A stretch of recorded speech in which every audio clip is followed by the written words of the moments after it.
Delicate, simple, and so fun to make, this bracelet might be your next favorite project. Let's jump straight into the materials. Here's everything you will need to make this bracelet. If you have one, go ahead and grab your beading mat.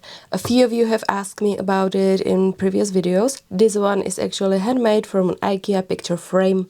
I will link the full tutorial above in case you are curious. It's super handy, your beads stay exactly where you want them and won't roll around everywhere. Definitely a game changer if you are not using one yet. Next, I have this little stopper. If you don't want to use a regular stopper bead, this spring stopper is such a great alternative. I honestly love using it. It's super easy to work with and keeps everything right in place. Now let's take a look at the beads I'll be using. I've got Matubo Miniduo beads in 2 shades, one lighter, one darker. And for the accent bead, I'm using Miyuki Round in size 11-0. You will also see the color code here, so you can find the exact same shade if you'd like to. Unfortunately, with the mini duos, as you can see, there is no color code listed. So here's a little message to all sellers out there. Please always include color codes. It makes a huge difference for creators like us. It really helps us plan and recreate designs accurately. Next up, you'll need a thread. I'm using my favorite Fireline. Since the beads I'm working with are almost on the darker side, I'm going with the smoke color in 0.12mm thickness. It blends in beautifully and works great for this type of project. Of course, you will also need a pair of scissors. Can't start without the basics, right? For the clasp, I'll be using a lobster clasp, 2 jump rings and an extender chain. I went with components in black finish this time. I think it adds a nice contrast and a bit of edge to the whole project. And of course, I can't forget pliers. For this project I only need 2 types, flat nose pliers and round nose pliers. Perfect for comfortably opening and closing jump rings. Simple tools but absolutely essential. And I also need a beading needle. This is regular beading needle size 12. Alright, I think we got everything ready, so let's get started. I'm cutting a piece of Fireline, and I think around 150 centimeters should be just the right length for this project. So first I thread my needle. At the end of the thread I'm clipping on the stopper like this, and I'm leaving about 6-inch tail so I can comfortably weave the thread in later. Now I can start stringing the beads. I will begin with one mini duo, then one 11-0 seed bead, one mini duo, one seed bead, and I will keep alternating these 2 types of beads until I reach the desired length. For myself, I usually aim for about 16 to 16.5 centimeters, but of course you can adjust it to fit your wrist perfectly. Alright, so I pick up one mini duo, one seed bead, one mini duo, one seed bead, and so on.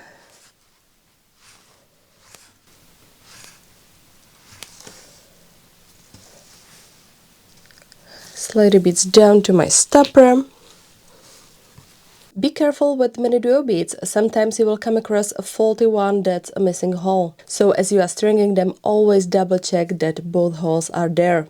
Trust me, it's much easier to catch it now than to deal with it later in the middle of your project. It can really mess things up.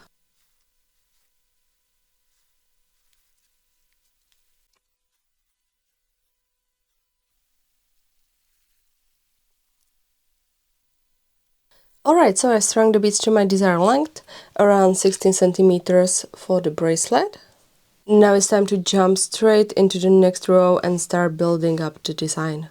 So I go with my needle through the other hole of the mini duo.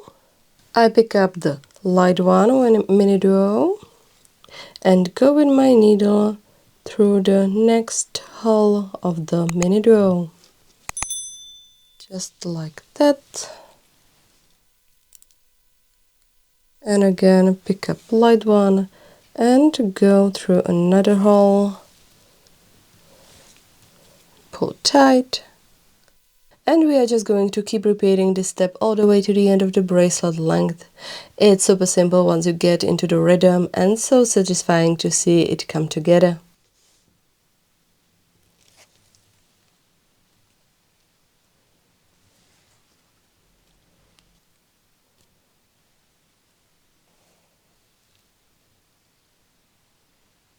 Alright, the second row of mini duos is done. Now I'm reaching the spot where I'll be attaching the clasp, so I'm going to go ahead and create a small loop here to get the part ready. So I pick up 5 seed beads, 1, 2, 3, 4, and 5. Then I pick up one dark mini duo and go with my needle through this light mini duo. So as you can see, I've created a little loop right here, and that's where I will put the jump ring later on. Nice and simple, but super important for a secure finish. Now I'm going to continue working my way down, and from here I'll be adding only the darker mini duo beads. This will help create a lovely contrast. So I pick up one dark mini duo and go through this light mini duo. And continue like this all the way down. I recommend not pulling your thread too tight while working. If you notice your piece starting to twist or curl, try loosening your tension just a bit. It can really help keep creating everything nice and flat.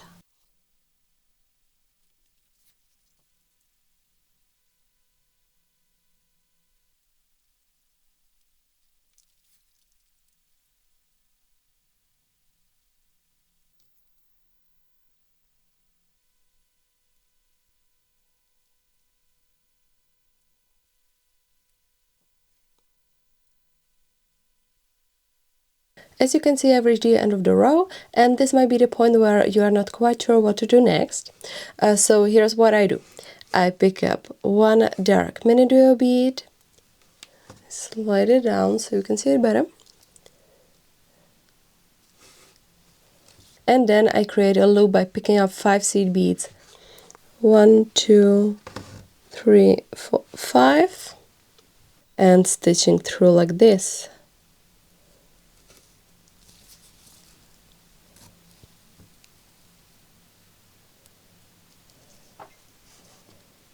I go up through 2 mini duos, pull tight, and I go down with my needle.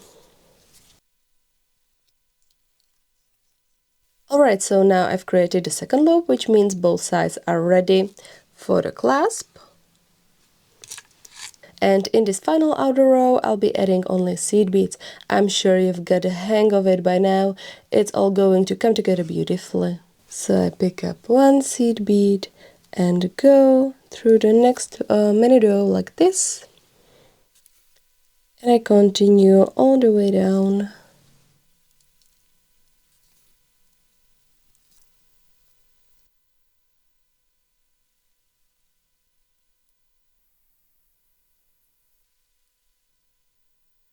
Alright, I've made it to the end of the bracelet. It's all done. Now all that's left is to weave the threads in securely and we are finished.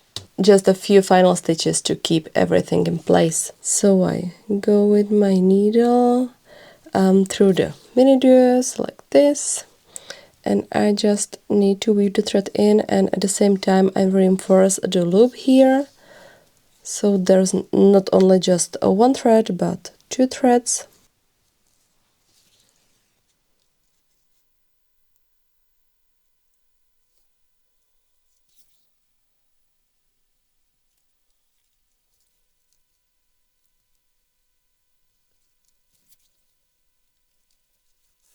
And I go under the thread like this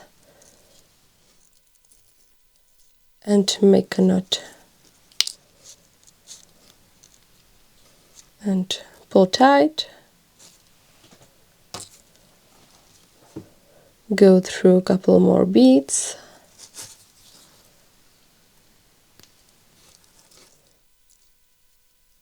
and make another knot.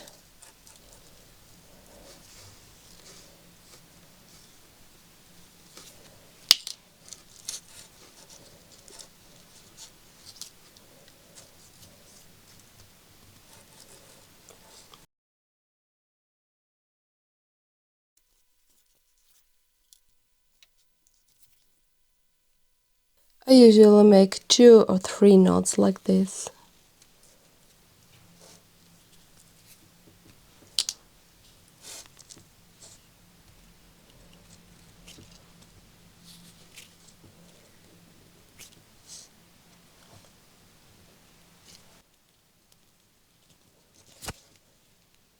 And now I can cut off the excess thread.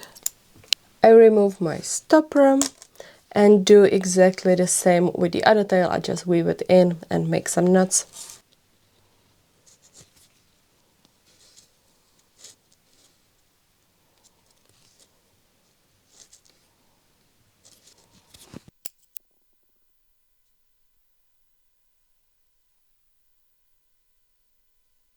And the very last step, attaching the clasp. So I take my jump ring and open it with my pliers.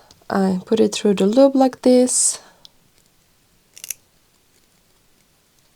I add a clasp and simply close the jump ring.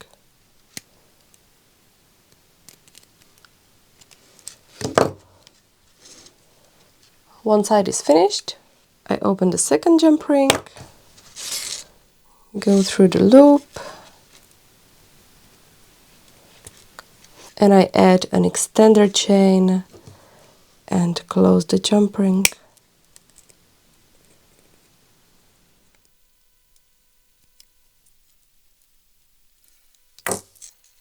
And that's it, the bracelet is finished. I really hope that you enjoyed this tutorial and that it inspired you to create something beautiful with your own hands. If you like this video, don't forget to give it a thumbs up and subscribe to my channel for more beading tutorials, tips and inspiration. And of course, hit the notification bell so you never miss a new video. Thanks so much for watching and happy beading! See you next time!